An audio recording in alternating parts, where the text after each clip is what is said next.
Terima kasih Tuan Pengerusi Yang Menteri. Boleh saya balik kepada isu yang dibincang oleh Yang Menteri mengenai FTA, Free Trade Agreement.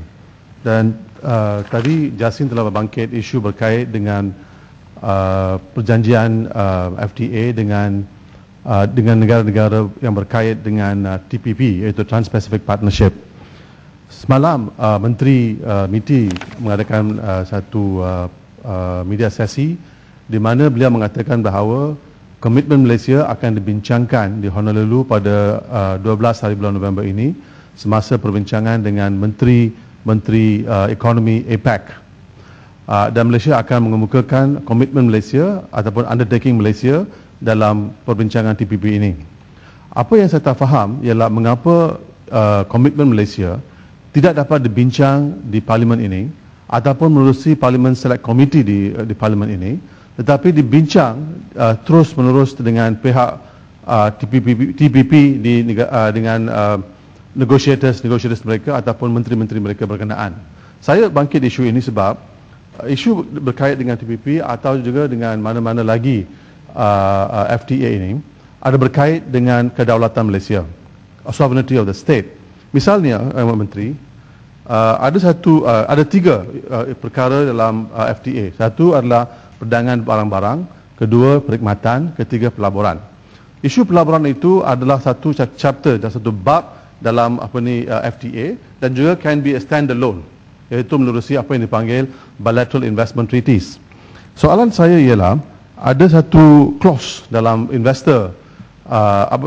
bab pelaburan itu yang mengatakan bahawa apa yang dipanggil sebagai investor state dispute mechanism. Saya ulang lagi, itu investor state dispute mechanism, di mana kerajaan Malaysia boleh dibawa ke arbitration centers macam di bawah World Bank untuk mengulang kaji dasar-dasar ataupun keputusan kerajaan Malaysia, termasuk keputusan yang telah dibuat di parlimen ini. Kalau keputusan ini akan membawa kehilangan kepada untungan kepada pihak swasta, firma-firma di luar negara. Misalnya adalah kes Philip Morris yang sekarang sebenarnya telah mendakwa kerajaan Uruguay di INSEAD, iaitu bawah arbitration center di bawah World Bank. Dan soalan di saya ialah mengapa kerajaan Malaysia hendak menandatangani satu perjanjian di mana ia akan mengancam kedaulatan Malaysia sendiri, where the decisions of Parliament, the decisions of the Cabinet can be overturned. That means whenever as a public policy which impacts on profitability atau keuntungan big corporation ini, korporasi-korporasi besar ini, multinational corporations, bahawa mereka boleh bawa isu ini kepada arbitration international. They can bypass the local court system. So saya tak faham mengapa kerajaan juga hendak compromise on perluan kerajaan ataupun government procurement. When government procurement is at the heart of supporting the new economic policy type policies in this country. Kerajaan kata mereka tidak akan kompromi dengan menyokong kaum bumi putra di Malaysia, tetapi sedia berbincang perolehan kerajaan dengan negara-negara lain. Tetapi tidak ada perbincangan di Dewan Yang Mulia ini. So oleh kerana itu saya tak faham mengapa kerajaan hendak berbincang isu ini ataupun membuat komitmen di Honolulu pada Friday ini, tapi tidak dibincang di Dewan Yang Mulia ini. Minta penjelasan, Menteri. Terima kasih. Tuan Pengerusi, soalan yang telah dibangkitkan oleh Yang Berhormat Kelang ini sebenarnya telah dibangkitkan oleh beliau juga pada sidang yang lepas. Dan perkara ini telah pun dijawab, di mana TPP walaupun sudah 9 kali berunding, ianya masih satu perundingan. Ia belum menjadi perjanjian. Jadi oleh kerana itu ruang untuk kita memastikan bahawa flexibility dalam setiap klausa itu wujud masih terbentang luas.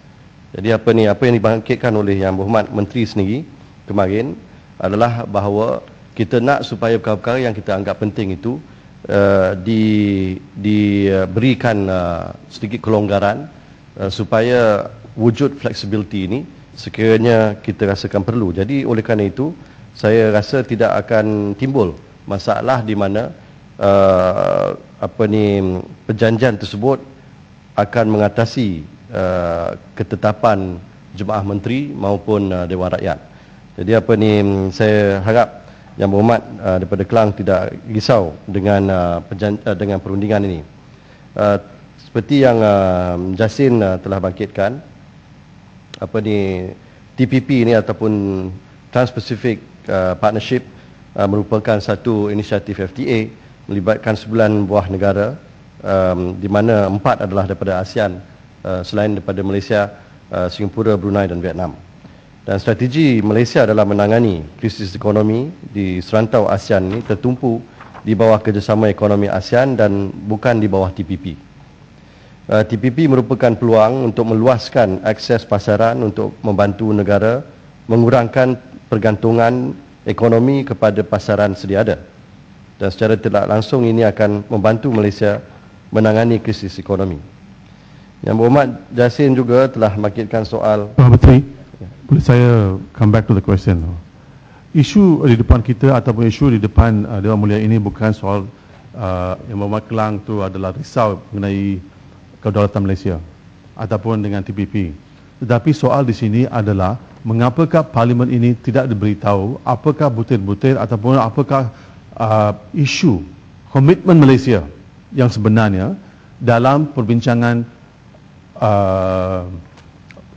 FTA yang berlaku bukan sahaja di antara TPP tapi juga dengan Eropah.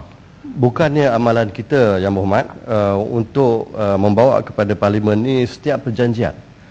Berapa banyak sudah FTA telah kita tanda tangani, tapi tidak pula kita perlu mendapat kerusan pula daripada Dewan Rakyat maupun melalui Select Committee.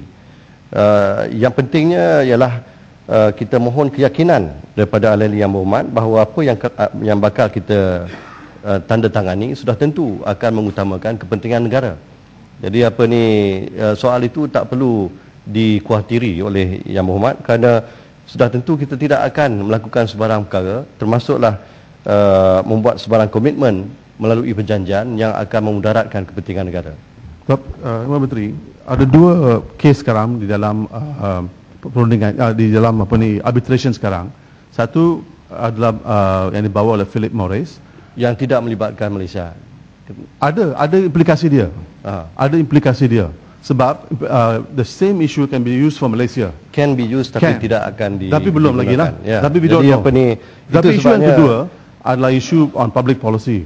Kalau ada public policy yang tidak disuka oleh katakan Philip Morris ke Siemens ke dan sebagainya, can you guarantee this parliament that kedaulatan Malaysia tidak akan dikompromikan? Itu saja saya rasakan memang penting juga Yang Berhormat Kelang membangkitkan perkara ini sebab apabila kita dah tahu akan masalah yang mungkin boleh timbul daripada keadaan seperti itu, maka kita belajar daripada pengalaman itu, iaitu pengalaman pihak lain.